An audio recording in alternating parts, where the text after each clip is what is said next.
भगवान अर्जुन से क्या कह रहे हैं? सामने अर्जुन जी खड़े हैं, कह रहे हैं तुम मुझे तभी अनुभव कर पाओगे जब अनन्य चेता सततम यो माम स्मृति नित्य सा तस्याम सुलभा पार्थ। सामने खड़े हो, कह रहे सुलभ नहीं हूं मैं, सुलभ उनके लिए हूं जो मेरा अनन्य भजन करते हैं, अनन्य चिंतन कर। पकड़ी नहीं पा रहे, लाख सत्संग सुन रहे, पकड़ी नहीं पा रहे।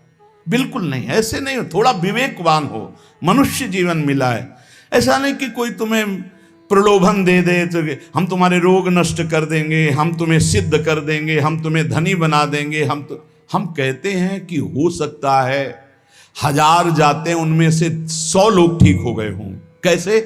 पूर्व का पुण्य 100 का तुक्का लगा और ठीक हो गए। वो कहते हैं कि मैं कसम खा के कहता हूं मैं ठीक हो गया हूं। हम बिल्कुल 100% मानते ठीक हो गए, लेकिन उसके प्रताप से नहीं, आप अपने पुण्य प्रताप से ठीक हो गए। आपके ठीक होने का समय आ गया है, इसलिए आपका तुक्का लगा, आप गए, यश उसको मिल गया और आपका काम बन गया। हमारी बात को समझो। आप हमारी बात को समझ नहीं पा रहे, भटकते घूम रहे, मारे घूम रहे, क्लेश, अशांति, नाना प्रकार के दुख।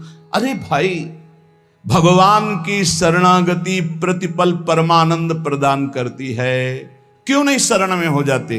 क्या तुम्हारा पांच भौतिक देह नहीं? क्या हमारा पांच भौतिक देह नहीं? क्या तुम भगवान के अंश नहीं? क्या हम भगवान के अंश नहीं? अंतर क्या है? तुम संसार का चिंतन करते हो, भगवान का चिंतन करते हैं, तो क्या तुम भगवान का चिंतन करके नहीं बन सकते महापुरुष? क्या तुम स्वयं ऐसी शक्तियों को जागृत नहीं कर सकते? तुम सो रहे हो, जागो, भागने की जरूरत नहीं। ये जो गलत इंद्रियां जा रहे हैं, इन इंद्रियों को रोकिए, भगवान की तरफ लगाइए। नहीं लगाओगे तो कहीं भाग के चले जाओ, धोखा ही मिलेगा, तुम्हें शांति नहीं मिल सकती, तुम्हें विश्राम नहीं मिल सकता, तुम सुखी नहीं हो सकते। इन बातों को लिख लो और पूरे विश्व में घूम के चले आओ, चाहे जहां चले जाओ, कुछ नहीं होने वाला। मारे मारे केवल घूमते रहो, समय बर्बाद करते रहो। वही समय एकांत में बैठकर राम कृष्ण हरि बोलो, राधा बोलो, अभी आनंद आ जाएगा।